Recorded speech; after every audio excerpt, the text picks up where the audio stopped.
ओहो! कितने वर्ष हो गए हैं मुझे इस स्थान पर रहते हुए, तप करते हुए। मुझे इस स्थान को छोड़कर जाना चाहिए। मेरा लक्ष्य है परम पद को प्राप्त करना, इसलिए मैं इस स्थान को छोड़कर हिमालय की कंदराओं में जाना चाहता हूँ।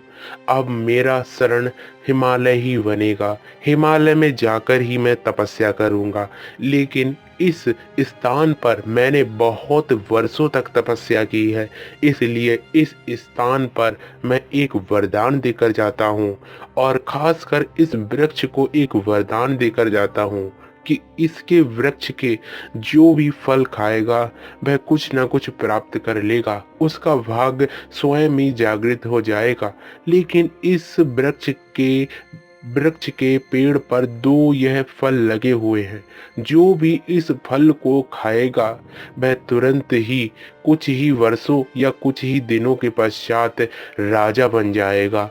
यह जो फल दिख रहा है, इस फल से राजा बनेगा और जो इसके ही समीप दूसरा फल है, उसे जो भी खाएगा वह उस राज्य का प्रधानमंत्री बनेगा। और जब तक इस फल को कोई नहीं खाएगा तब तक यह फल अमर रहेंगे, यानी इस फल पर कभी भी धूल और यह कभी भी सड़ेंगे नहीं। इस फल को मैं वरदान देकर जाता हूँ, क्योंकि मेरा स्थान यहाँ पर नहीं है, हिमालय की कंदराओं में है और मैं हिमालय की कंदराओं में जाकर ही तपस्या करूँगा।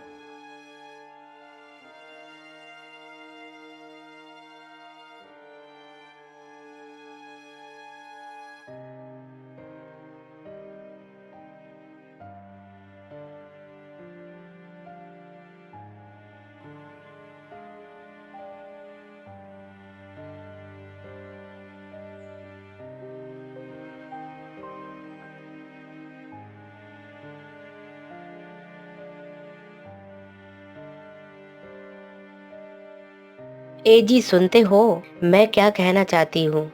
मेरा स्वास्थ्य ठीक नहीं रहता है।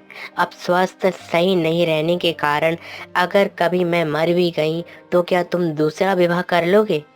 अरे भगवान, कैसी बातें करती हो। अगर तुम चली जाओगी तो मैं दूसरा विवाह क्यों करूँगा। मैं तुमसे अनंत प्रेम करता हूँ और तुम्हारे बगैर एक पल भी नहीं रह सकता हूँ। ए जी, यह बात तो आप ठीक कहते हैं, पति पत्नी में ऐसा प्रेम होना चाहिए। लेकिन मैं आपसे पूछना चाहती हूँ, अगर कभी ऐसा हुआ कि मैं ना रही और आपने दूसरा विवाह कर लिया तो हमारे बच्चों का क्या होगा?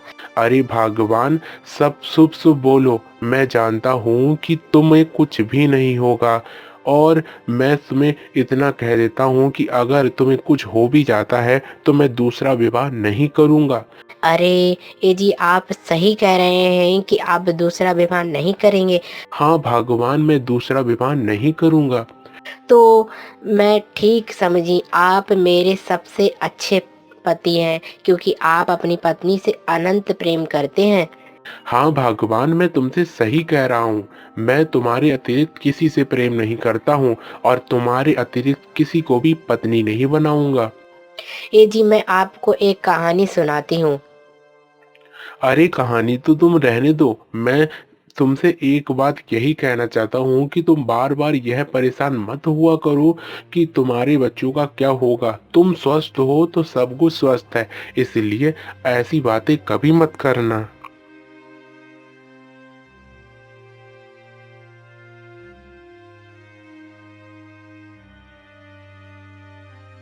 कुछ दिनों के पश्चात जब सेठ अपनी पत्नी को लेकर परेशान रहने लगा और पत्नी का स्वास्थ्य बिगड़ते ही वह कुछ दिनों के पश्चात नहीं रही, तब सेठ भी चिंता में रहने लगा। उसके दो पुत्र थे, एक का नाम था बलभद्र, तो दूसरे का नाम था श्याम। यह दोनों बहुत ही ज्यादा बलवान थे और बहुत ही ज्यादा निपुण थे। माता पिता के स्नेह के कारण वे बहुत ही ज्यादा बलवान थे और गुण और संस्कार में तो कहना ही क्या। कुछ दिनों के पश्चात जब सेठ बहुत ही ज्यादा परेशान रहने लगा, तब उसने दूसरा विवाह कर लिया।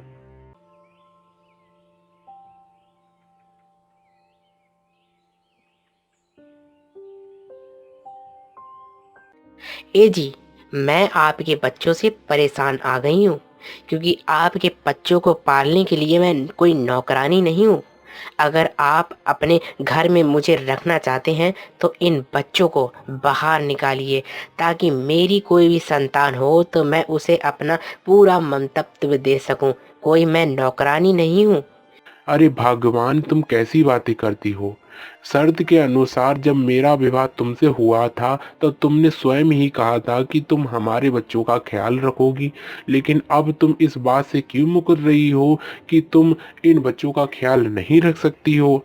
कुछ भी हो, मैं अपने बच्चों से ही प्रेम कर सकती हूँ, किसी सौत के बच्चों से नहीं।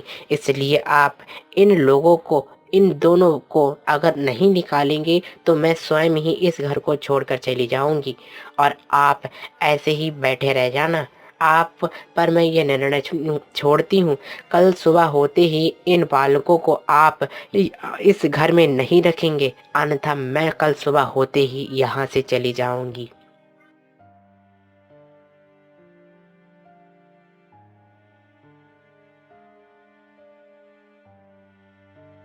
प्यारे बेटो, मैं तुमसे कुछ कहना चाहता हूँ।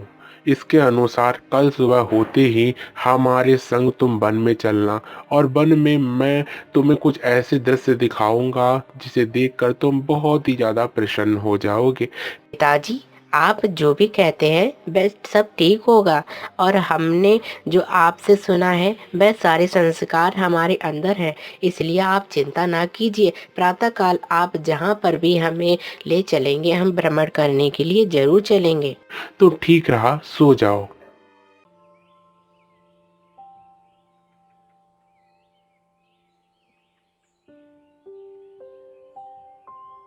बेटो चलो, अब चलते हैं बाहर भ्रमण करने के लिए।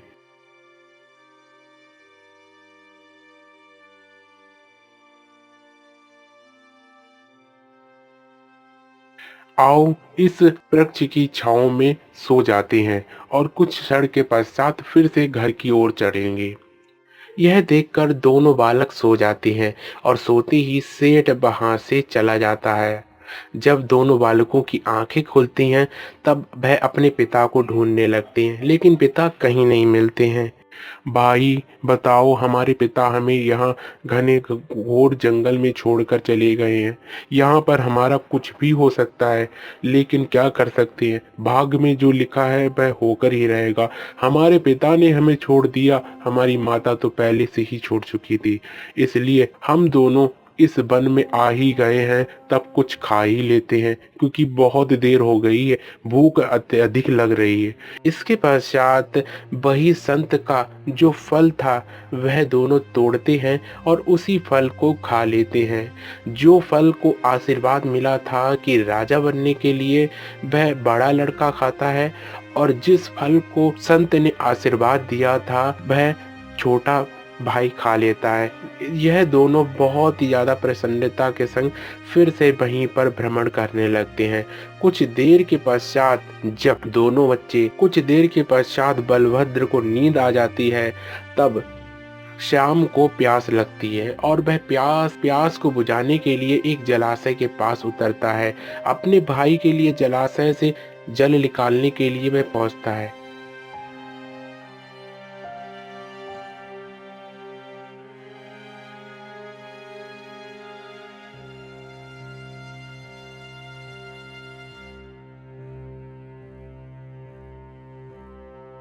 अरे, मैं ऐसा करता हूँ, अपने भाई के लिए भी जल ले चलूंगा, और प्यास भी अत्यधिक लग रही है।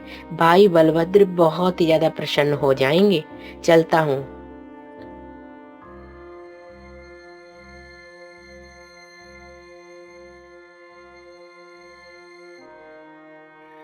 अरे, यहाँ पर तो भाई है नहीं।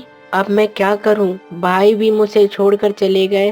पिताजी ने तो मुझे जंगलों में ही छोड़ दिया था। अब मैं भाई को कहाँ ढूंढूं?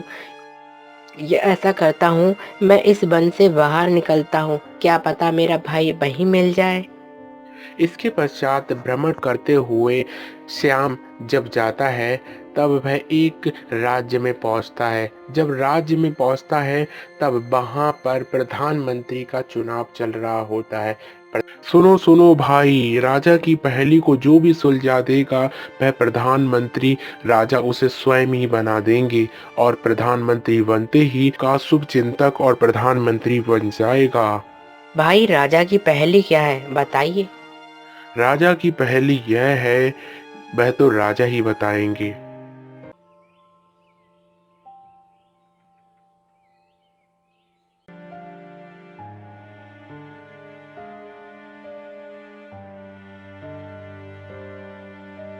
इस राज्य में क्या तुम नए आए हो?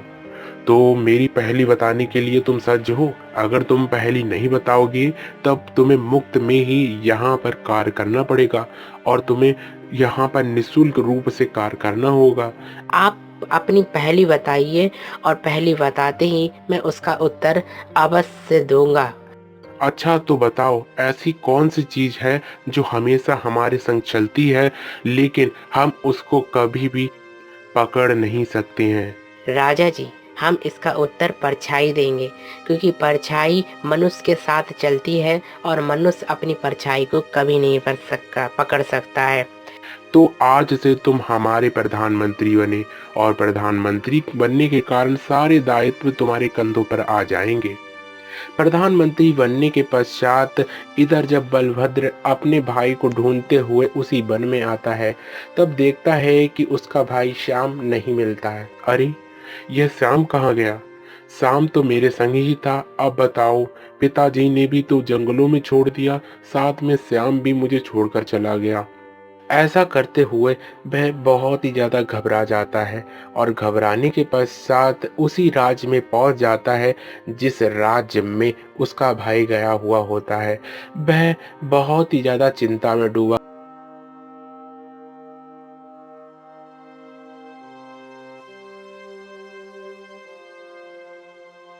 होता है। बलभद्र जैसे ही वृक्ष के नीचे बैठता है कि वहां पर एक संत आ जाते हैं और कहते हैं कि बेटा, तुम्हारी मस्तिष्क को देखकर लगता है कि तुम्हें तो राजयोग है और तुम इसी राज्य के राजा बनोगे। साधु जी, आप ऐसे कैसे कह सकते हैं? आप मेरी मेरे ऊपर जो बीत रही है उसे सुनेंगे, आप भी कहने लगेंगे कि तुम्हारे संग तो बहुत ही ज्यादा अन्याय हुआ है, इसलिए मैं कर भी क्या सकता हूँ। अरे नहीं, तुम्हें देखकर तुम्हारा राजयोग लगता है।